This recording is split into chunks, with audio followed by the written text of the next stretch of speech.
It's time for round 7 of the Bank Box Battle Series with Nickels.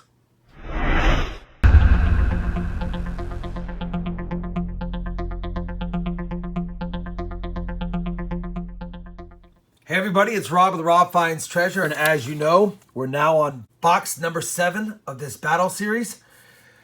We've got B of A leading the way at 33.8 points per box. Chase is in second at 31.3, and Wells Fargo is holding up the rear at 25.9 points. I figure since that's the order that they're in, we'd kick it off with Wells Fargo in last place, move on to Chase in second to last, and then finish with the leader, B of A. As you know, I'll be using my nickel coin hunts mat. We're looking for buffaloes, obviously some over dates, double dies, any over mint marks as well. And then we'll be looking for the key dates in the Jeffersons, and then any errors and varieties that we can find in them as well. Still on the hunt for another V nickel. It's been a while. Hoping that one of these 3 boxes produces at least some silver, at least some buffaloes, and maybe if we're really lucky, we can find at least one V nickel. But if not, we'll keep hunting. That's how it goes. I've checked them all. They're all circulated nickels, so that's a good sign. We have 3 boxes to hunt. I didn't see any enders on the top side of any of the boxes. So we'll be surprised if we find one during the hunt, but as you know, I'll be checking the top and bottom before I open every roll. And if I find something worth showing before I open the roll or in the roll, I'll be sure to loop you in. That being said, I love hunting nickels, and I'm excited to get into this hunt. Let's do it. We're on roll number 9 of the Wells Fargo box, and we've got 350s, including an 09. I bring you in because we found our first 40s nickel, and it's a 1947 San Francisco, which I will take every day. Roll number 13, and we've got a pretty nice 1941 here. It was facing me, so I saw it. 41p, but you don't find them if this kind of luster is still on them. Yeah, it's dinged up pretty good for being in circulation, but I don't see them too often like that, so I'm happy to have found it. Roll 21, and I think we have a couple of oldies in here. First one's a 1941 Denver. And I think I see the top of an older one right here. 1946 Philadelphia. All right, 2 in 1 roll. Maybe there's a third. Roll 23, another 40s nickel, another 46 Philadelphia. And while I got you here, just in case there's another oldie, figured I'd bring you in if anything stood out, and it doesn't. Roll 25, just opened it, laid them out, and I could see a 49, so I figured I'd film it anyway. Go ahead and bring you in for it. Indeed a 49, and it's a P, so it can't be the 49 D over S, but still gotta look. Let's get back to the hunt. Roll 29, found the oldest nickel of the box, 1940 Philadelphia. Roll number 33, and we've got a nickel we haven't found in a while, a 38. Not a 39, a 38. Hopefully it's one of the key dates, a D or an S, but they're hard to find. It's a 38p. That's a bummer, but you know what? It's a 30s nickel, and that's a cool find. Oldest of the box. Roll number 41 is going to produce a 1941 Philadelphia. Roll 49 is going to give us another 40s nickel, and it is a 1940 Philadelphia. We finished hunting that box of Wells Fargo nickels, and it did what it usually does. Not finding any silver, no buffaloes, nothing really valuable. We did get 18 in the 50s, and the find of the 50s is this 52D. We got 9 in the 40s, so that's pretty good, as well as a 1938 Philadelphia.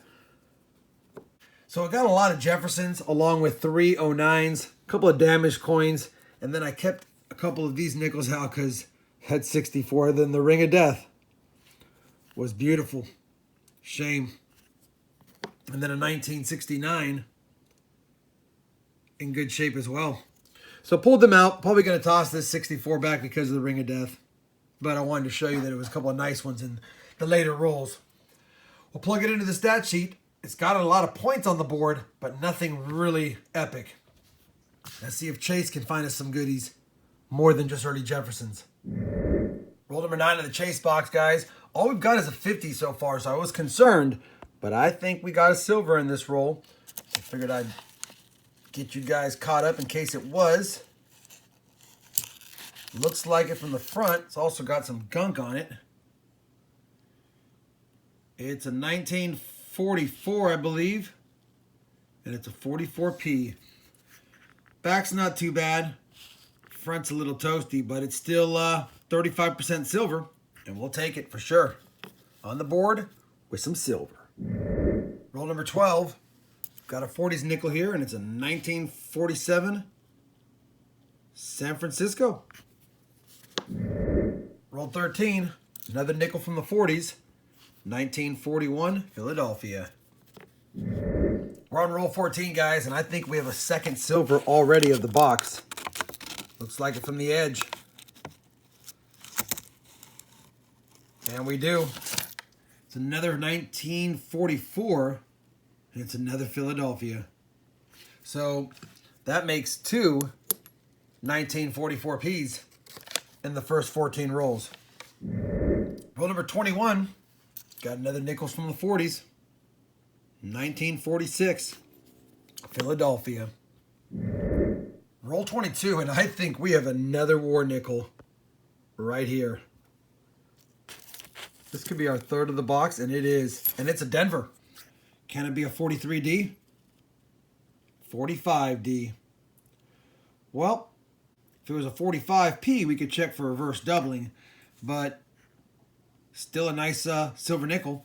And that's the third one of the box. And only our 22nd roll. Roll 23, and look what we got here. 1939. Is it possible to have a mint mark? It's not. 39p though. You know, we'll be checking it for the double die on the Monticello word and on the 5 cents words. So we're going to go and put that under the microscope right now. See if we can get lucky and find ourselves a variety.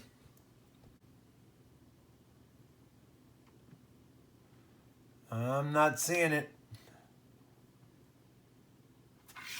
Either way, 39 nickel in the box. Can't get mad at that.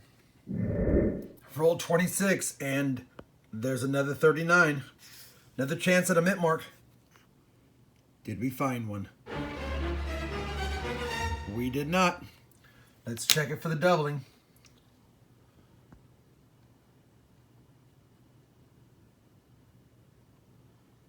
And no doubling, as fate would have it on this one as well.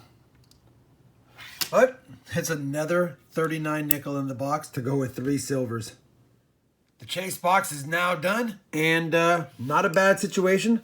We got, what, 3 59s, a couple of 57s, 56, 55, 2 54s, 53, and we got a 52P, a 52S, and a 52D. So all 3 from the 52 year, which is nice. We got a 47, a 46, a 45D war nickel, 2 44P war nickels, a 41, 2 39 Philadelphias. We also got 3 2009s and a couple of nice coins to look at. And I'm telling you, I know it's a 1960, but it just feels and sounds and looks like silver. So I pulled it out. I know it's not, but it just felt weird. So I figured I'd pull it out to look at it a little closer after this box hunt. I'm pretty sure that this Chase Bank box is going to win the battle of the boxes between it and Wells Fargo, but it's now up to the leader to see who's boss. All right, let's get into this B of A box next. We're on roll 16 of the B of A box, guys, and it's been slow. We've got a handful of late 50s to start, but we finally got our first 40s nickel. It's got some of that album glue on it as well. Kind of odd, but it's a 41 Denver, and it gets us on the board with an early Jefferson. Time to get cooking. Roll 20, our second 40s nickel of the box, 1941 Philadelphia. Roll 25 of the B of A box, and looks like we've got a silver.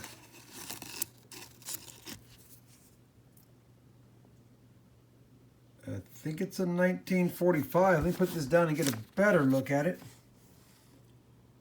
Yep, 1945, San Francisco.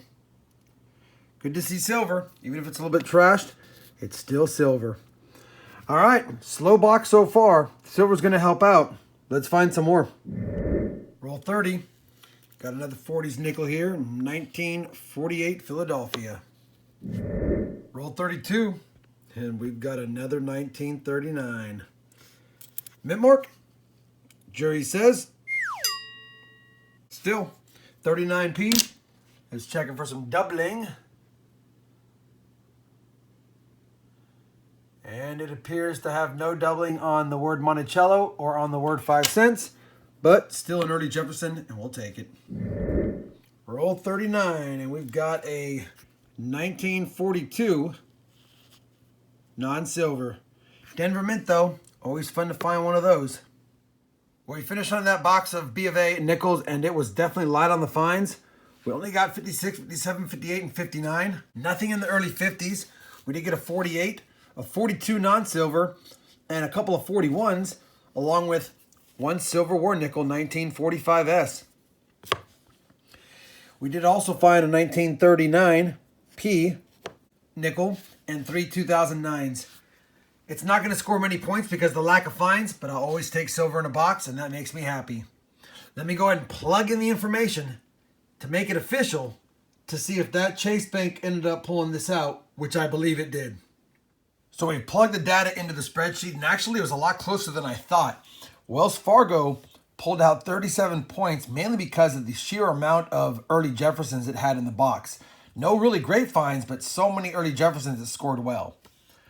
Chase Bank ended up taking the round barely at 37.5. Not as many early Jeffersons, but the 3 silver war nickels definitely helped a lot. And then B of A had one of its worst boxes at 20.5. Actually, it did have its worst box. So at the end of round 7 now, we have a new leader, Chase Bank at 32.2. B of A now drops to second at 31.9. And Wells Fargo did pick up some points at 27.5. 3 rounds to go. It's anyone's game technically. So we'll see who has the next big box in round 8. Hopefully you're enjoying the Battle of the Banks with the nickels. If you are, I would appreciate a thumbs up. And as always, everyone, happy hunting, and thanks for watching.